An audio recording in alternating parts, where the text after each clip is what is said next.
I'm not the kind of guy who spends his time analyzing every little detail in a relationship. I mean, sure, I'll pick up flowers on Valentine's Day or cook breakfast for her on a lazy Sunday morning, but I always figured we were solid. Comfortable, you know? Marriage isn't supposed to be fireworks every day. It's supposed to be steady, reliable. That's why, when my wife casually dropped the idea of exploring over a box of cold pad thai, I didn't see it coming. It was a Thursday night. One of those nights where the TV's on, but neither of you is really watching. I'd been flipping through channels, half listening as she rambled on about a new fitness class she wanted to try. Then, out of nowhere, she goes, "What do you think about open marriages?" At first, I thought she was joking. I laughed and said something like, "I think you've been watching too much reality TV." But she wasn't laughing. Her face was calm, too calm, like she'd rehearsed this. "I'm serious," she said, stabbing her fork into a clump of noodles. "Don't you ever feel like we're stuck? Like we need to spice things up a little?" Stuck? Spice things up? I put my beer down and turned to look at her. "Where's this coming from?" She shrugged, like it was no big deal. "I've been reading about it. A lot of couples do it. They say it makes their relationship stronger." Her tone was casual, but my gut told me there was something more behind it. You know that feeling when the hairs on the back of your neck stand up? That was me, right then. Something about the way she wouldn't meet my eyes, how she kept twisting her fork around like she was nervous, set off every alarm bell in my head. But I didn't say anything. I just nodded and said, "I'll think about it," because honestly, I didn't know what else to say. I wasn't even sure what I was thinking. That night, I barely slept. I kept replaying the conversation in my head, trying to figure out what she really meant. Was she bored? Was I not enough for her? Or, God forbid, was there already someone else? I brushed it off the next morning, convincing myself I was overreacting. We'd been married for 8 years, and I thought we had a pretty good thing going. Sure, things had slowed down in the bedroom, but doesn't that happen to everyone after a while? We both worked full-time jobs, had busy schedules. It wasn't like we were newlyweds anymore. But the more I thought about it, the more it gnawed at me. Why bring it up now? Why this conversation, out of the blue? For the next few days, I tried to act normal, but I couldn't shake the feeling that something was off. She seemed different. Not in any obvious way. She still kissed me goodbye in the mornings and asked me how my day was when I got home. But there was a distance I couldn't put my finger on. And then there was her phone. She'd always been pretty attached to it, scrolling through Instagram, texting friends, but now she was downright glued to it. I'd walk into the room, and she'd tilt the screen away or lock it like she didn't want me to see. It wasn't blatant, but it was enough to make me wonder. I told myself I was being paranoid. She wasn't the cheating type. We'd been through too much together for her to throw it all away. But that little voice in the back of my head wouldn't shut up. A week later, she brought it up again. This time, it wasn't casual. She sat me down on the couch, turned off the TV, and said, "I've been thinking more about what we talked about the other night." I tried to play it cool. "Oh yeah? What about it?" "I really think it could be good for us," she said, her voice steady, like she'd made up her mind.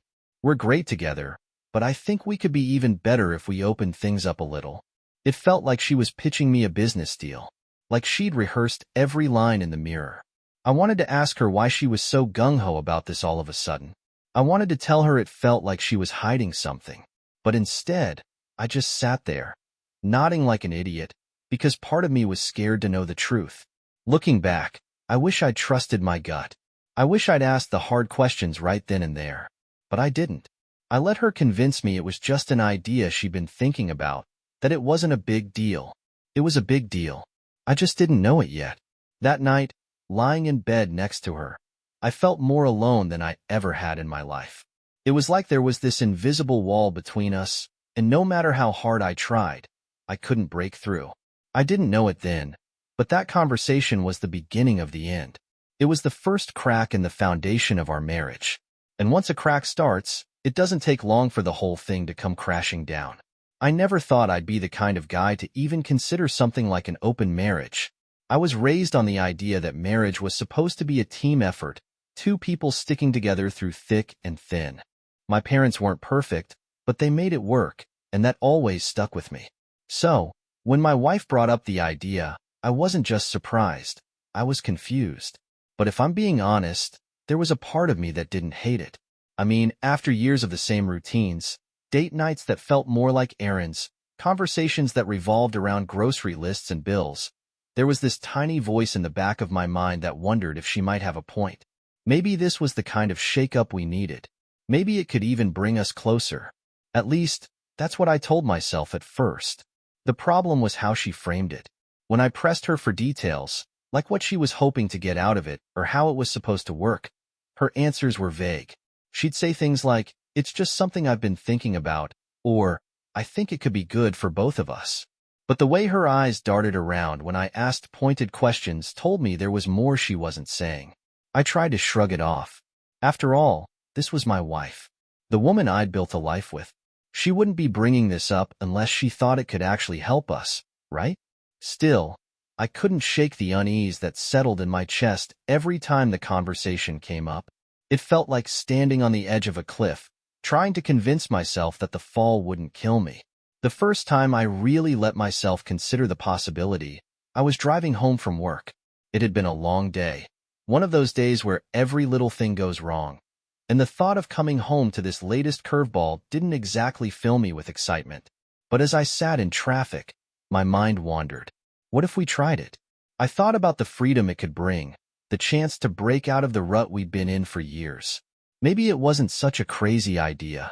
Maybe it could even reignite something between us. But then the doubts crept in. What if it wasn't about us at all? What if she was just looking for an excuse to explore something, or someone else? The way she avoided eye contact when I asked certain questions, the way she'd been glued to her phone lately, it didn't add up. When I got home that night, she was already in the kitchen, scrolling through her phone while a pot of pasta boiled on the stove. She looked up and smiled when I walked in, like everything was perfectly normal. And maybe it was. Maybe I was just being paranoid, reading too much into things because the idea of sharing her with someone else was enough to make my stomach turn. Or maybe, deep down, I knew there was more to the story than she was letting on. I didn't bring it up again for a few days. I wanted to give myself time to process, to figure out how I really felt about the whole thing. But the more I thought about it, the more conflicted I became. Part of me was curious, maybe even excited, about the possibilities. I couldn't deny that things had gotten stale between us, and this could be the kind of adventure that brought us closer together. But another part of me, the part that had been with her through every high and low, couldn't shake the feeling that this wasn't just about spicing things up. It was like there was a puzzle I couldn't quite put together, and the missing pieces were just out of reach. One night, after a few too many beers, I found myself scrolling through articles about open marriages. Most of them painted it as this great, liberating thing, but the comments were a mixed bag. Some people swore it had saved their relationships, while others said it was the beginning of the end. I couldn't stop reading, even though it was just making my head spin. The idea of her with someone else made my blood boil, but I couldn't deny the twinge of jealousy when I read about other couples who'd found happiness through the same thing. By the time I dragged myself to bed, my mind was a mess. She was already asleep, her back turned to me, and I lay there staring at the ceiling, wondering what the hell I was supposed to do. The next morning, I decided to test the waters. Over breakfast, I casually brought up one of the articles I'd read, hoping to gauge her reaction. "Seems like a lot of people say it works for them," I said, keeping my tone light. She looked up from her coffee and nodded. "Yeah, I've read the same thing." Her response was so calm, so nonchalant, that it only made me more suspicious. "Have you talked to anyone about it?" I asked, trying to sound casual. "Like, friends or something?"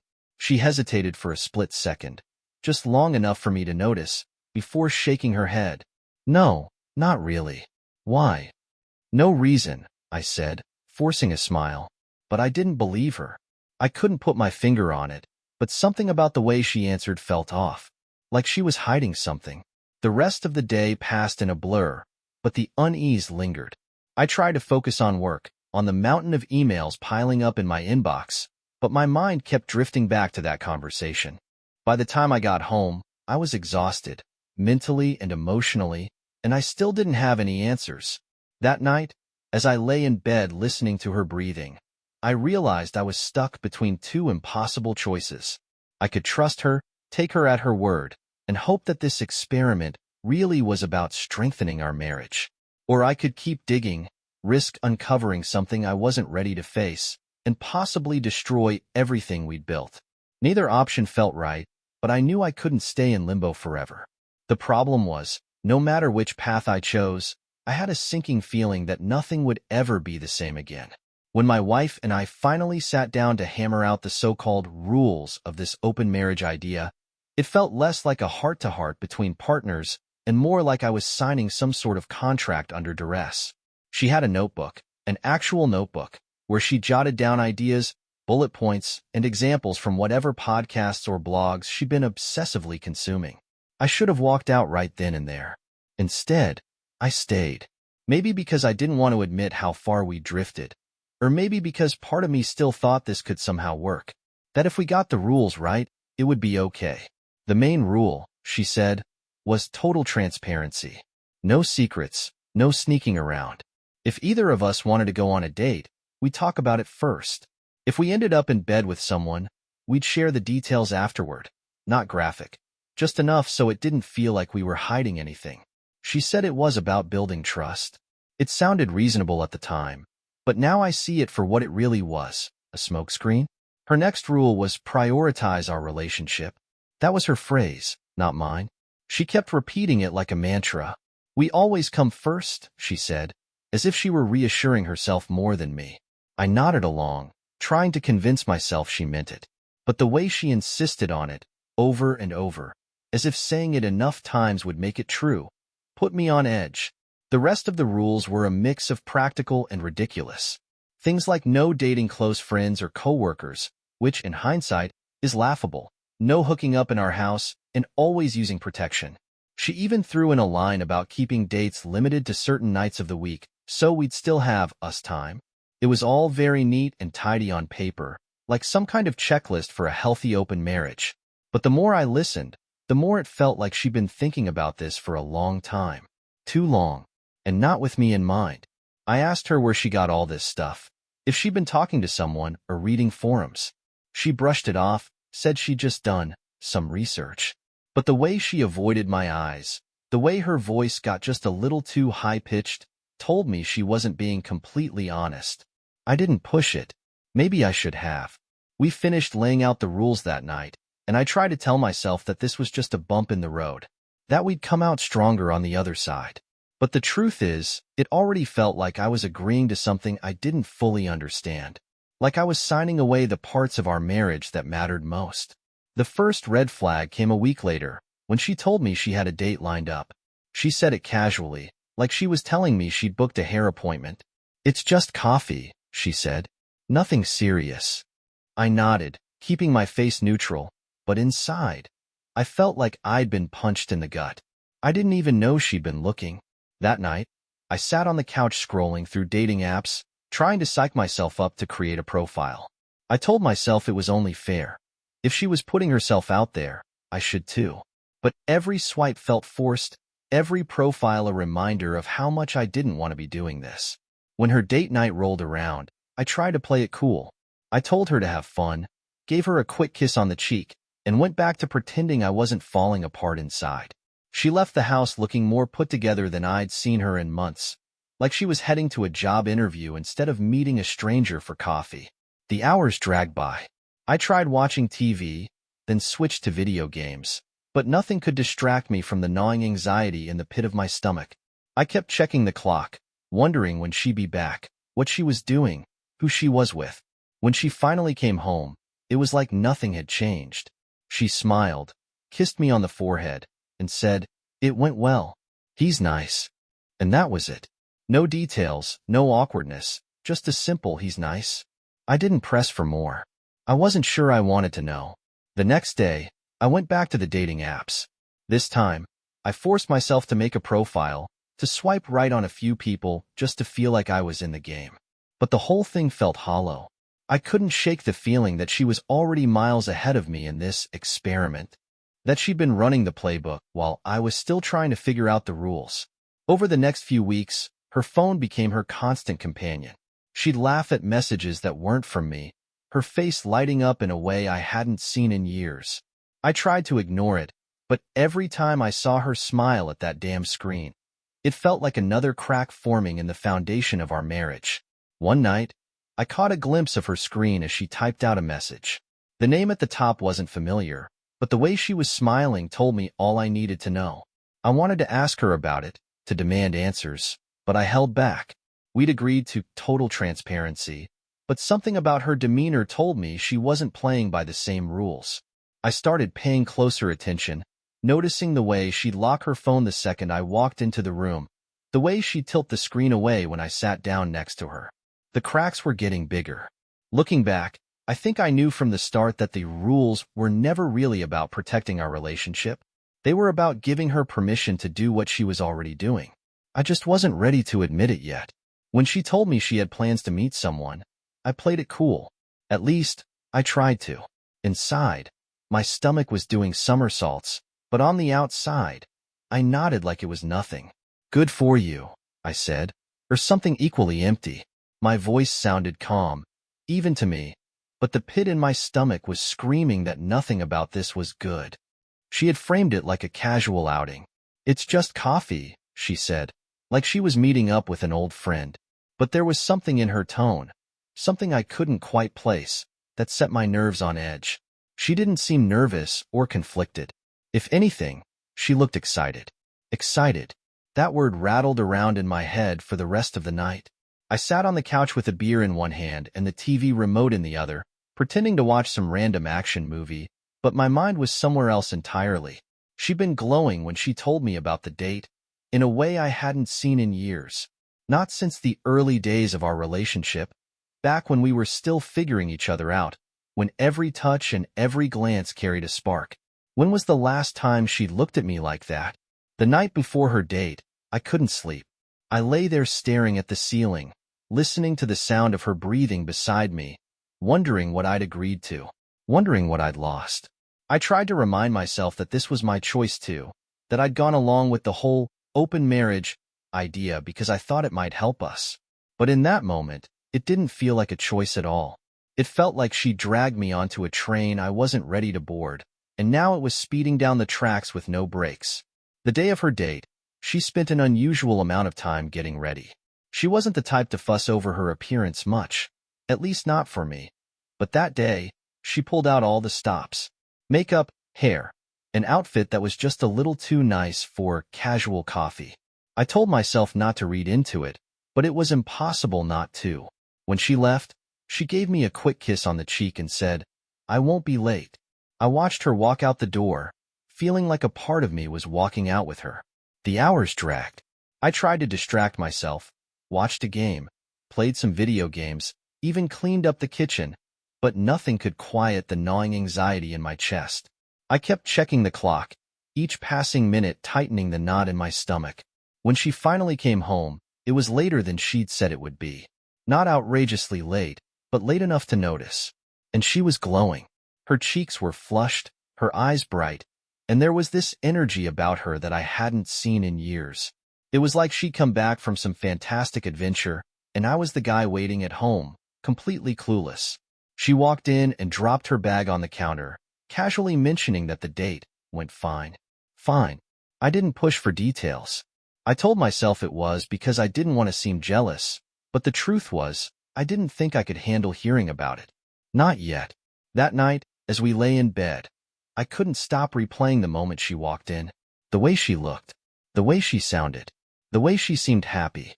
Not content, not comfortable, happy. When was the last time I'd made her feel like that? I tried to push the thought out of my head, but it lingered. It kept me awake long after she'd fallen asleep, her breathing soft and steady beside me.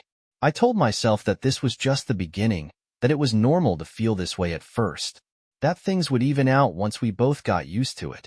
But deep down, I couldn't shake the feeling that something had shifted, that the ground beneath our marriage was no longer solid, and I didn't know if it ever would be again. The next morning, I found myself avoiding her. Not in an obvious way. I still made small talk over breakfast, asked about her plans for the day, but I couldn't bring myself to look her in the eye. She didn't seem to notice. Or maybe she did and just didn't care. That night, I tried to bring up the date. I asked how it went, trying to sound casual. "It was fine," she said again, like it was no big deal. But the way she said it, the way her lips curled into a faint smile as she spoke, told me it was more than fine. I wanted to ask more, to dig deeper, to find out what had really happened, who this guy was, and what they talked about. But the words caught in my throat. Instead, I nodded and changed the subject. The days that followed were a blur. She went back to her usual routine, but there was a lightness to her, a kind of energy that hadn't been there before. She spent more time on her phone, more time smiling at messages that weren't from me. And I felt like a ghost in my own marriage. I told myself it was temporary, that things would settle down once we got used to this new dynamic. But with every passing day, it felt like I was losing her a little more. I'd agreed to this to bring us closer together, but all it seemed to be doing was pushing us further apart. And I had no idea how to fix it. I'd been living with a nagging suspicion for weeks, maybe months, but I kept telling myself it was just paranoia. I wasn't the kind of guy who went through his wife's phone. I had always believed that trust was the foundation of a marriage. You don't snoop, you don't spy, and you don't assume the worst about someone you love. But trust is a funny thing. Once it starts to crack, it doesn't take long for the whole thing to shatter. It happened late one night, after another evening of her sitting on the couch, glued to her phone. She'd been laughing at something, some inside joke I wasn't part of, and it hit me. I wasn't part of her world anymore. She fell asleep on the couch, phone still in her hand, and I stared at her for what felt like an eternity, trying to decide what to do. Part of me wanted to let it go, to keep pretending everything was fine.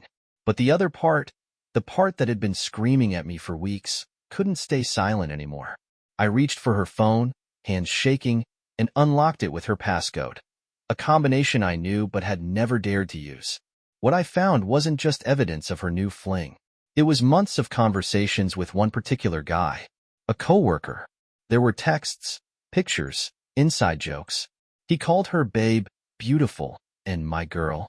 She sent him selfies I'd never seen before, messages about how much she missed him, and plans for their next date.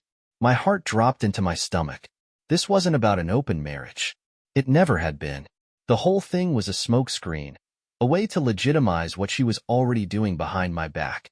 I sat there for hours, scrolling through message after message, each one like a dagger to the chest. She wasn't just cheating. She was invested in this guy. The way she talked to him, the things she shared with him, the plans they made. It was like she was building a life with him while I was left picking up the scraps of what we used to have. I should have confronted her right then and there, but I didn't. I couldn't. I needed to see this guy, to know who he was, to understand why he thought it was okay to insert himself into my marriage. The next day, I called out of work and drove to her office. I knew from their messages that he worked with her in the same department, so I waited in the parking lot until I saw him come out for lunch. He wasn't what I expected. I guess I pictured someone better looking, more impressive, someone who made me feel like I couldn't compete. But he was just an average guy. Average height, average build, wearing a button-down shirt that looked like it had come off the clearance rack. It made me angrier. This was the guy she was throwing everything away for? This was the guy she'd chosen over me? I followed him to a nearby coffee shop, watching as he grabbed a table outside and started scrolling on his phone. He looked so relaxed, so oblivious, and it made my blood boil. I walked up to him, heart pounding, and said, "Hey, are you?" He looked up, confused. "Yeah, who's asking?" I didn't give him time to react. The first punch landed square on his jaw, sending him sprawling out of his chair. He scrambled to his feet, but I didn't let up. I grabbed him by the collar, slamming him against the table as I let out weeks of frustration, anger, and betrayal in the form of fists. He tried to fight back, but he wasn't much of a match. People around us started yelling, pulling out their phones to record or call for help, but I didn't care. All I could see was him and the messages he'd sent to my wife, the life he was trying to build with her while I sat at home, oblivious. It wasn't until someone grabbed me from behind and pulled me off of him that I snapped out of it. He was bleeding, his nose, his lip, and looking at me with a mix of fear and anger. "What the hell is your problem?" he yelled. I stared at him, chest heaving, and said, "Stay away from my wife." Then I turned and walked away, ignoring the stares, the whispers, and the people filming the whole thing. I didn't care about the consequences. I didn't care if the cops showed up at my door later that night. All I cared about was making sure he knew exactly who he was messing with. When I got home, my wife was already there, sitting on the couch with her phone in her hand. She looked up as I walked in, her expression shifting from confusion to worry. "What happened to you?" she asked, noticing the blood on my knuckles. I didn't answer. I just walked past her, straight to the bathroom, and shut the door. The adrenaline was wearing off, replaced by a sickening mix of guilt, anger, and exhaustion. I stared at myself in the mirror, at the man I'd become, and wondered if this was what rock bottom felt like. I didn't regret confronting him, but I knew it wouldn't fix anything.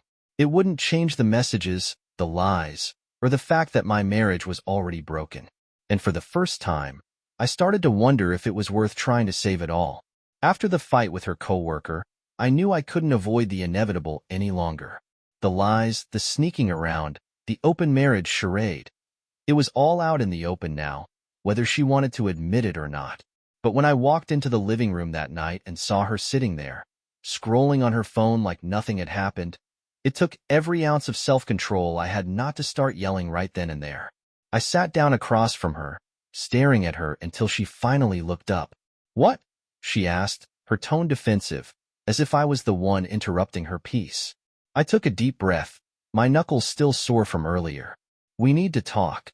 She put her phone down, reluctantly, and crossed her arms. "About what?" "About the guy from work. About the fact that you've been lying to me this whole time." For a moment, she just stared at me, her face unreadable. Then, to my surprise, she didn't deny it. "I wasn't lying," she said, her voice calm in a way that only made me angrier.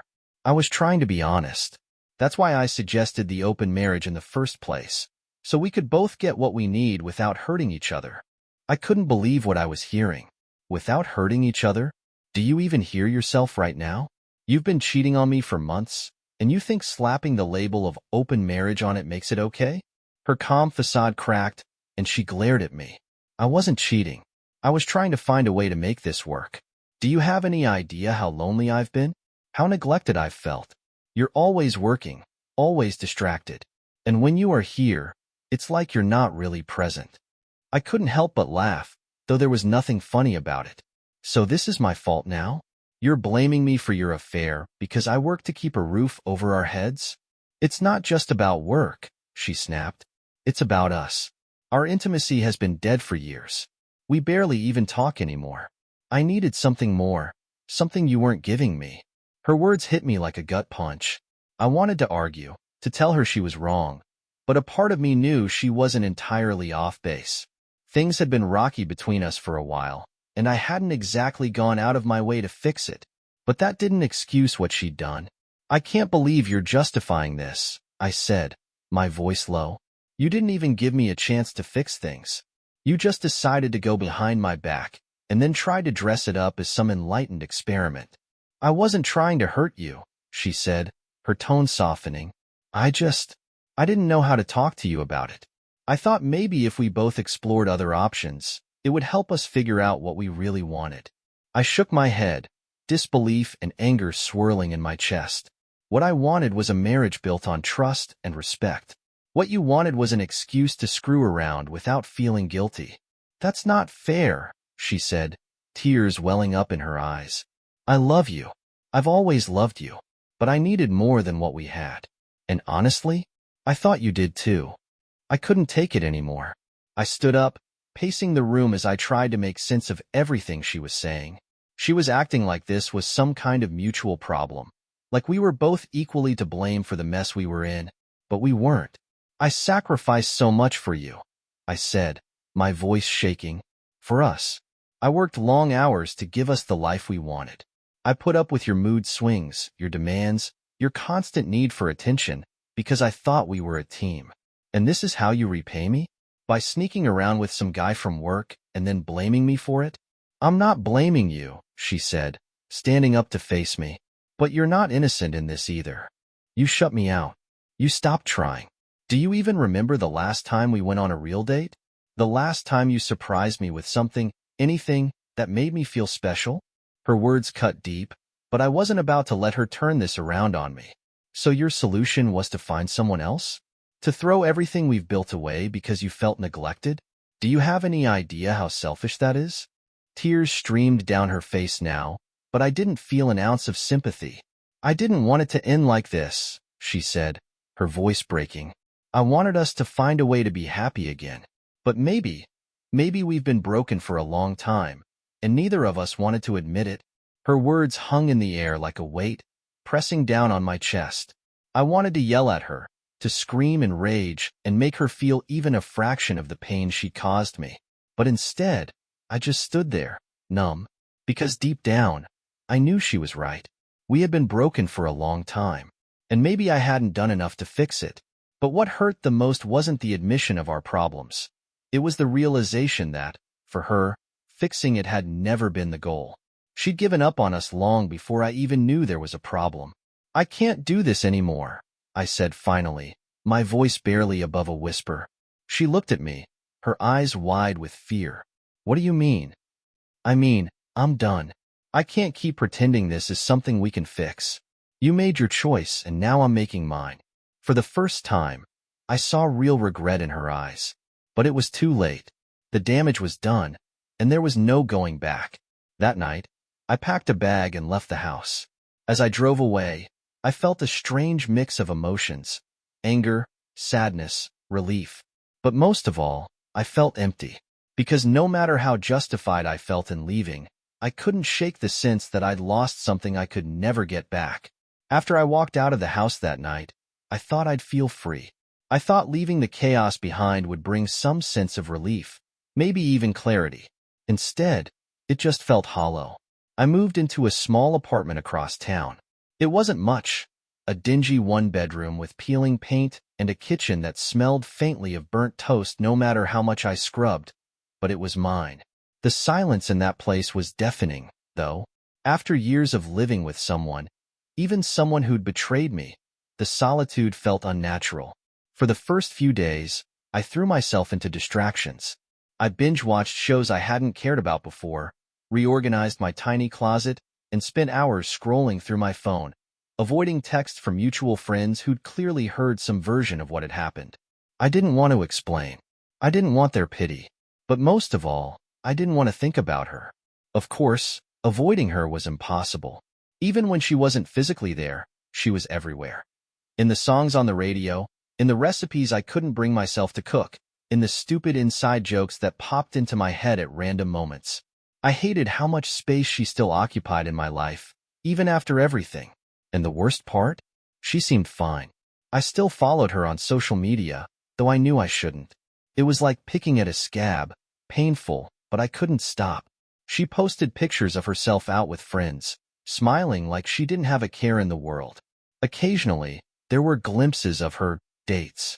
Nothing blatant, but enough for me to connect the dots. Meanwhile, I was sitting in my dingy apartment, nursing a beer and wondering how the hell I'd ended up here. At some point, I decided I needed to get back out there. Maybe it was a misguided attempt to move on, or maybe I just wanted to prove to myself that I could still attract someone. Either way, I downloaded a few dating apps and created a profile. The process felt humiliating. Writing a bio, picking pictures, answering stupid prompts about my favorite hobbies. It all felt so forced. But I did it anyway. The matches trickled in slowly, and I started chatting with a few women. Most of the conversations fizzled out after a few exchanges. Others ended abruptly when I mentioned I was recently separated. It turns out my wife cheated on me, and we tried an open marriage. Isn't exactly a great icebreaker.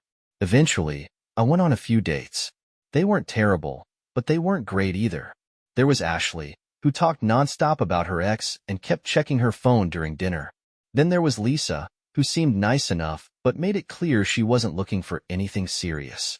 And finally, there was Emily, who ordered 3 cocktails during our hour-long date and left me with the bill. Each time, I came home feeling more defeated than before. It wasn't just the lack of connection.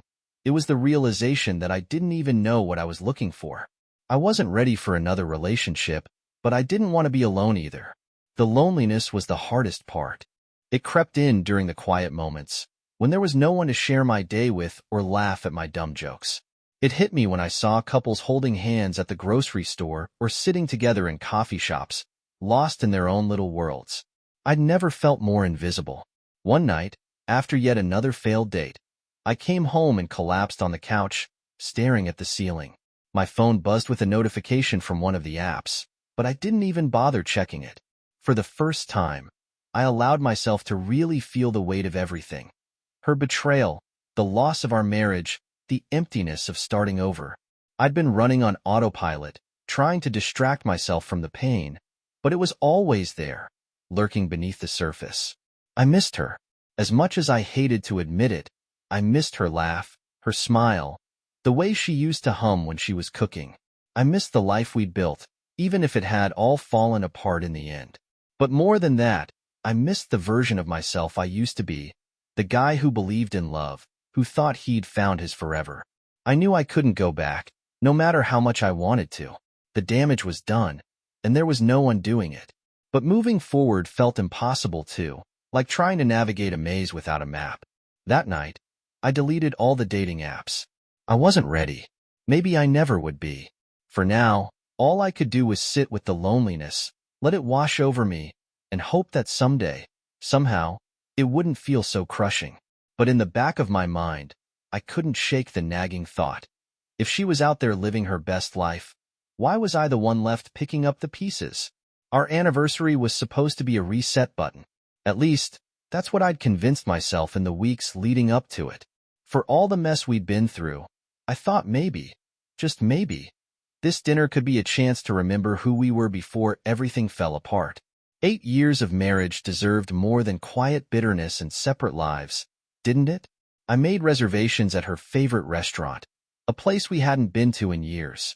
It was fancy enough to feel special, but not so over the top that it screamed desperation. I even left work early to pick up a bouquet of lilies, the flowers she'd carried on our wedding day. I hadn't done something like that in a long time, but I figured if there was ever a night to try, this was it. By the time I got home, I was actually feeling hopeful, which was rare for me these days. I walked into the apartment, bouquet in hand, and found her sitting on the couch with her phone. She didn't even look up.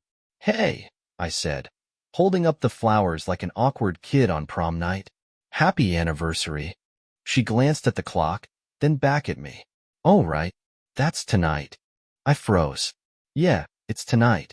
I made reservations at—" "I can't go," she interrupted, cutting me off mid-sentence.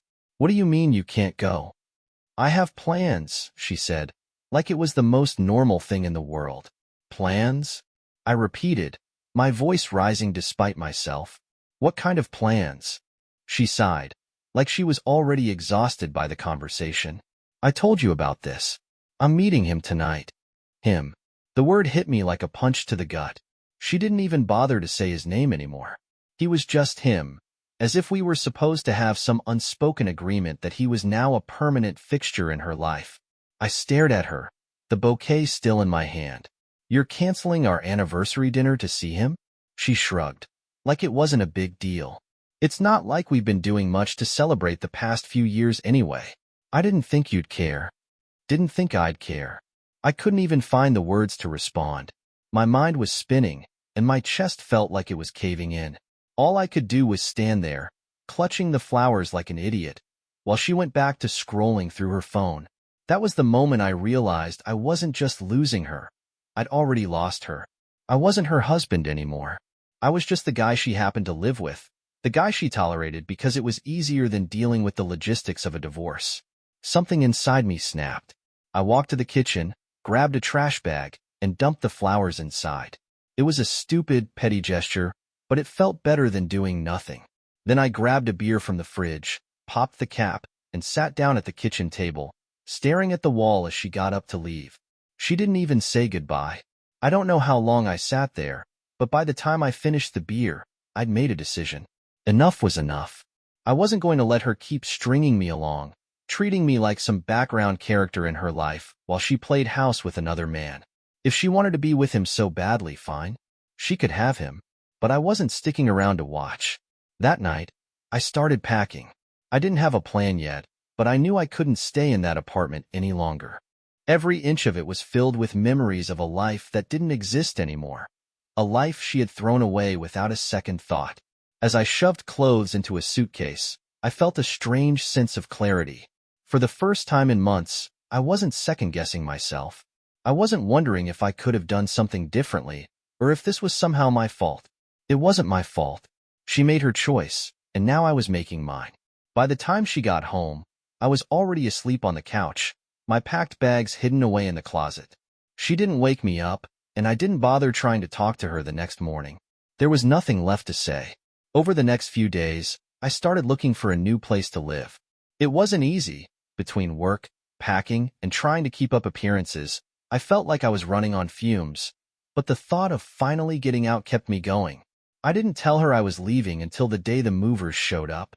She came home to find me loading the last of my boxes into the truck, and for the first time in months, she actually looked surprised. "What's going on?"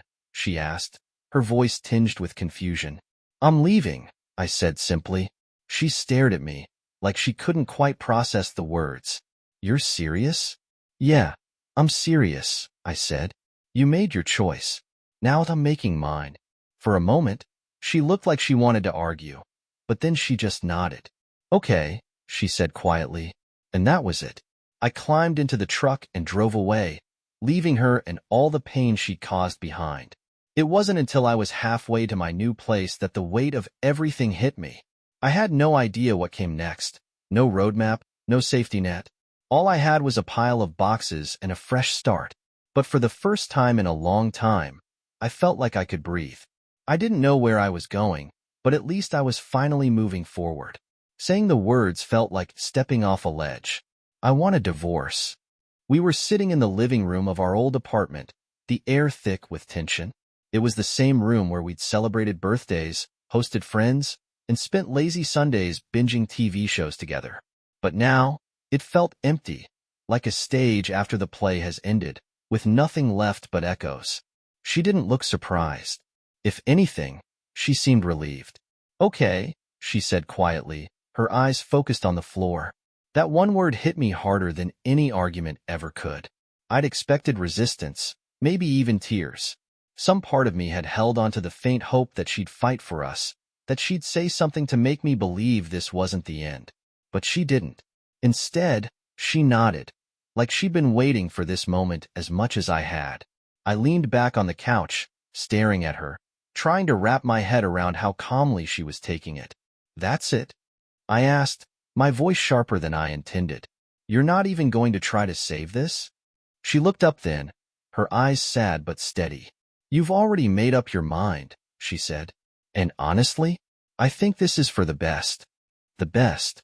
I let out a bitter laugh, shaking my head. "The best for who? You and him?"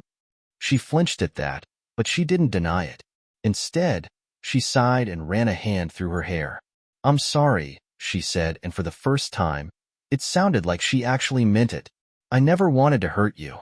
I wasn't happy anymore." "Yeah, well, join the club," I shot back. "Do you have any idea how long I tried to make this work? How much I gave up for you? And you couldn't even be honest with me." "I tried," she said softly. "That's why I brought up the open marriage. I thought it might help, that it might give us both a chance to figure out what we really wanted." I couldn't believe what I was hearing. "You thought sleeping with other people was going to save our marriage? Are you even listening to yourself?" She didn't respond. She just sat there, looking at me with this mix of guilt and resignation that made my stomach turn. Finally, she said the words I think I'd been dreading all along. "I'm happier with him." It felt like the air had been knocked out of my lungs. Even though I'd suspected it, hell, I'd known it. Hearing her say it out loud made it real in a way I wasn't ready for. I laughed again, a hollow, humorless sound that echoed in the empty room. "And what? You want me to just smile and wish you two the best?" She hesitated, like she was trying to find the right words. "I was hoping we could part as friends."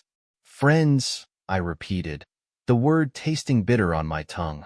"You cheat on me, lie to me, and then have the audacity to ask me to be your friend?" "I didn't mean it like that," she said quickly. I just, I don't want this to be ugly. Too late for that, I said, standing up. I couldn't sit there any longer. I couldn't keep looking at her and pretending like we were two reasonable adults working through a mutual decision. This wasn't mutual. She'd made her choice a long time ago. I was just the last one to figure it out. As I paced the room, the weight of everything started to settle in. Divorce wasn't just a word. It was a reality that came with lawyers, paperwork, and splitting up a life we'd spent years building together. But more than that, it was the final nail in the coffin of everything we used to be. I stopped and turned to her. Do you even care about what this is doing to me? I asked, my voice cracking despite my best efforts to stay composed. Or am I just collateral damage in your pursuit of happiness? She looked away, her silence answering the question for her. That was the moment I realized I didn't just want a divorce. I needed one. Staying in this marriage, trying to salvage something that was already broken beyond repair, would only destroy me even more. The next few weeks were a blur of legal meetings and uncomfortable conversations. Surprisingly, she didn't fight me on anything. She agreed to split the assets fairly and even let me keep the apartment, though I wasn't sure I wanted it anymore. It felt tainted, like a museum of memories I didn't want to revisit. Through it all, she remained calm, almost detached. It was infuriating. How could she act like this was just another item on her to-do list, while I was drowning in the wreckage of our life together? The final straw came during one of our last conversations, when she mentioned him again. She wasn't bragging or rubbing it in. If anything, she seemed hesitant to bring it up. But the fact that he was still a part of her life was enough to set me off. I hope he was worth it, I said, my voice colder than I intended. She didn't respond right away. When she finally spoke, her voice was quiet. I don't expect you to understand, but I need to follow what makes me happy. And so do you. Her words stuck with me, not because they were profound, but because they were so utterly detached from the reality of what she'd done.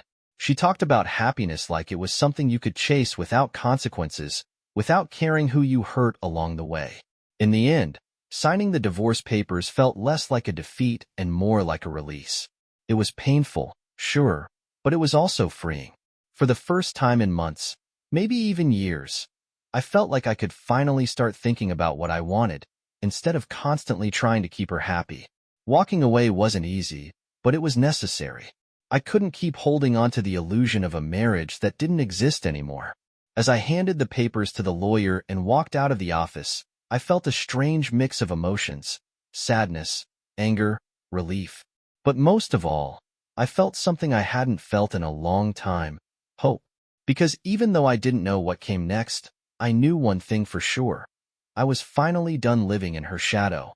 When the divorce papers came in the mail, it didn't feel the way I thought it would. There wasn't a grand sense of closure or some dramatic wave of emotion. Instead, it was a quiet, almost anticlimactic moment, a legal end to something that had died long before. I signed them the same day. No hesitation, no second-guessing. What was there to hesitate about? We'd already burned the bridge, and I wasn't interested in sifting through the ashes anymore. A few weeks later, the court made it official. We were no longer we. Just me. For the first time in years, I was on my own. I moved into a small apartment in a different part of town.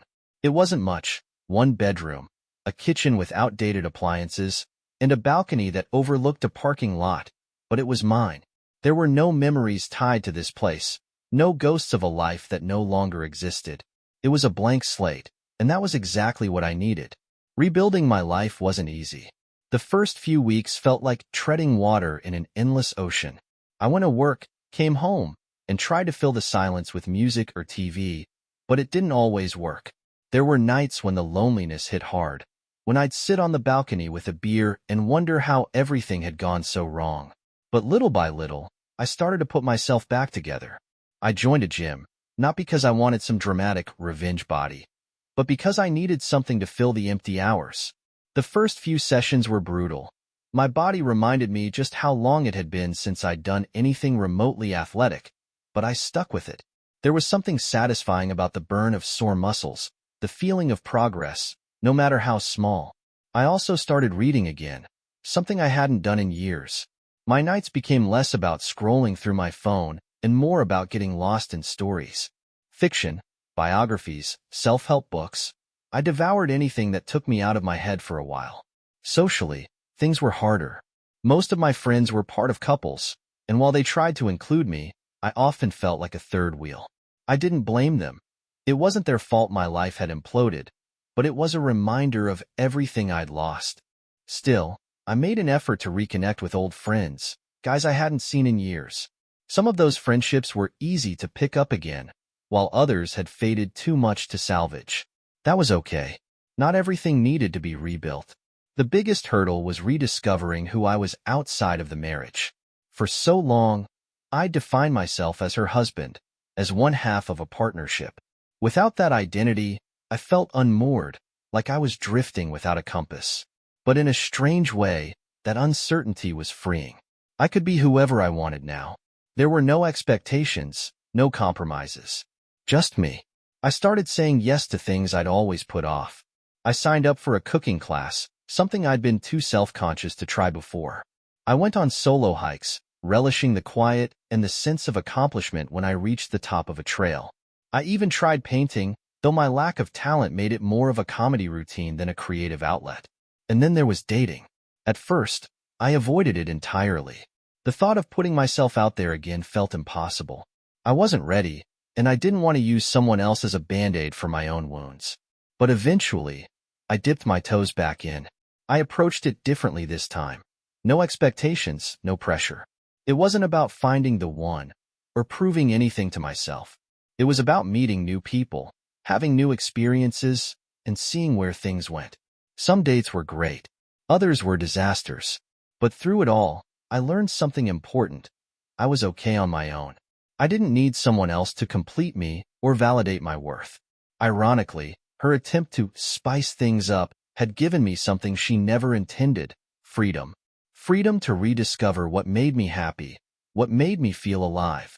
Freedom to let go of the anger and resentment that had weighed me down for so long. Looking back, I can't say I'm grateful for what happened. Betrayal isn't something you ever really get over. It leaves scars, reminders of the pain, and the lessons you had to learn the hard way. But I am grateful for what came after, for the strength I found in myself, for the life I've started to rebuild, for the realization that I'm more than the worst thing that ever happened to me. I still have bad days.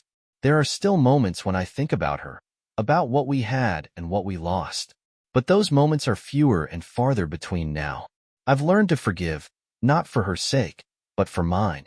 Carrying around all that anger was like holding onto a hot coal, waiting for the right moment to throw it. Letting it go was the best thing I could have done for myself.